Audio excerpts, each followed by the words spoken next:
सुना आपने, ये बेबी की हार्ट बीट थी।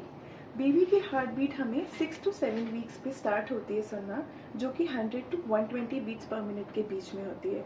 फिर 7 to 9 वीक्स में it increases slightly to 160 to 180 beats per minute, and after 9 to 10 weeks it comes in the range of 120 to 160 beats per minute. तो next time जब आप अपनी बेबी की हार्ट बीट सुने तो डॉक्टर से ज़रूर पूछना कि कितने बीट्स पर मिनट है।